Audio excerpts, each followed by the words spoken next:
Megan Hicks of I Run Far. I'm with Stephanie Case. It's the day after the 2022 Hardrock 100 Endurance Run. You finished second. Congratulations, Stephanie. Thanks so much, and congrats to you. We made it around the loop. We did. How are you feeling?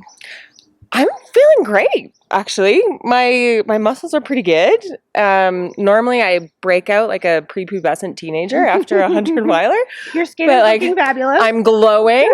No, I feel really good. I'm just, I don't know.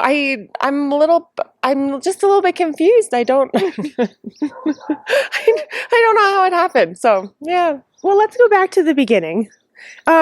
Early in the race, I think you fell in sort of in like the 3rd to 4th place type range for maybe at least the race's first half-ish? Yeah, I was like kind of 5th and 4th, jockeying back and forth with Hannah.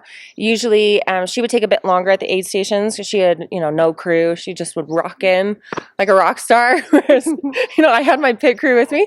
And then she would catch me on either the climb or the descent or both.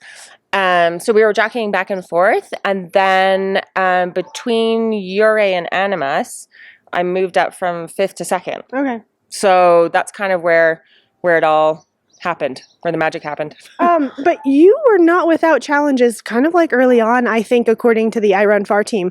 Altitude was getting to you. It was hard to eat? Yeah, I mean, sometimes I have stomach issues anyway, but I think altitude was definitely the key factor because I didn't feel like I was super pushing it.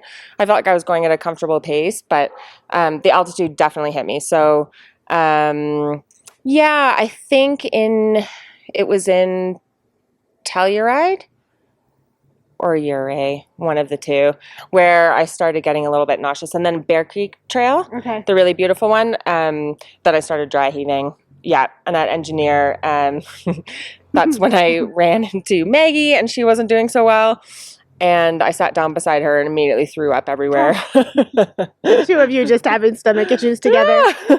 But, I'm quite used to puking and rallying. Like, it's just, I don't know, I'm used to everything going wrong. So that for me isn't a deal breaker. You just kind of keep going. Yeah. I Run Far's Brian wanted me to ask you if that was like, he said you did a lot of pizza eating in the aid stations, and then there'd be reports out on the trail that then you had just puked it up immediately. Intentional strategy? Well, when I was eating the pizza, I was quite happy with myself. But he said to me, "Oh, that's a bold move," and I was like, "Is it?" And then I started doubting my whole strategy. I like pizza. I like pizza. I'm used to eating real food. I'm used to eating, in races like Tour de Géant or Tour de Glacier, you can't have gels or candies. You need to eat real food. So that's just what I'm used to. I think I would have puked no matter what I ate. So, might as well get, maybe some of those heavy calories can stay in. You never know. Not everything comes up maybe. Yeah, the pot stickers did, and I apologize to the aid station crew who made them because they were very good. But they didn't stay in. Yeah. Darn it. Yeah. It tasted good. Yeah, it was great. In and out. So you said you moved into 2nd position around Engineer Animus aid station. Yeah. Was there a point where it became a race for you, or was it just like managing yourself the rest of the way and things will pan out how they pan out? Yeah, I mean, look, the top 5 women are all incredible, and I think all local. So, I had no goal to actually stay in 2nd because I knew there was Maggie and Hannah and Darcy. And these are phenomenal women. And the only way I was going to get in 2nd is if all of them had an off day, which is what happened. So, or maybe alternately you had an on day? Well, I was just excited, even if it was going to be for one segment, to be like, I was in 2nd at Hardrock. And I was trying to hold on until the morning for when my mom woke up because I wanted her to wake up and see that I was in 2nd. And that's adorable. After that,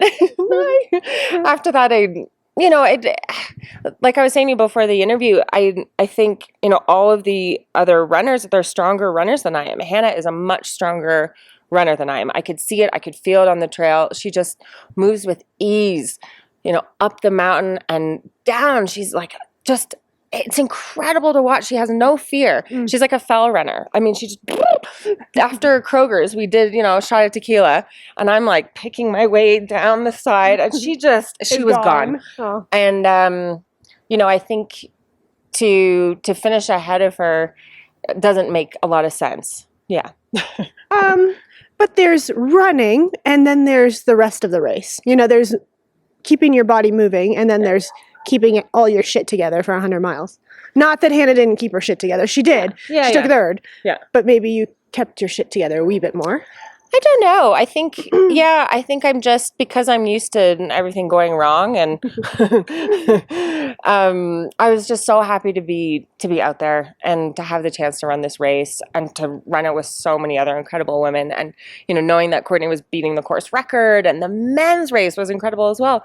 It was just it was a really fun day and a half. And also, when you compare it to my last race, which was like 6.5 days, this was kind of quick. Yeah, it was quick. I mean, not to take away from it, but it was, it felt fast to me. It felt like a really fast race. So yeah, it started to become a little bit more of a race, I guess, after Maggie's, and then coming into Cunningham, when I heard that Hannah was only a mile back, and that's like not a lot of lead time. And so I just kind of wanted to stop. Doesn't feel like a lot of space. Doesn't feel like a lot.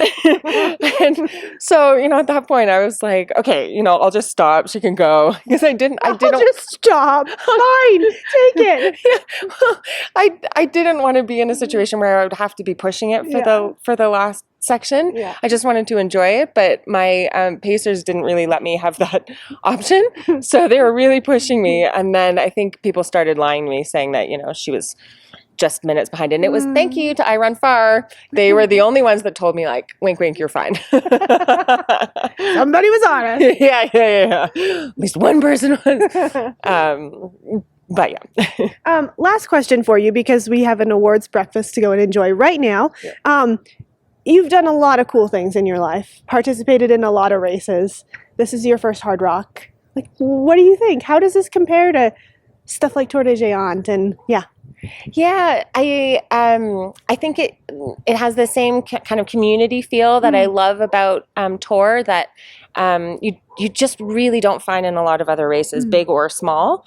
I love the fact that it was small, and it really didn't feel like I was competing, and I felt so much support, just even in the air from, the other women, and I hope I was giving it back. And that's what I'll really take away from this race, was just, how much I felt that we were pushing each other in a supportive way. Other than me puking right by Maggie. Sorry. She probably doesn't remember. Oh, I'm sure she does. Okay. Yeah, I mean, I would love to come back someday, but I would also love to see, more women get the chance to run it. Yeah. Congratulations to you. Second place. You too. Hardrock. You did it. Thank you so much.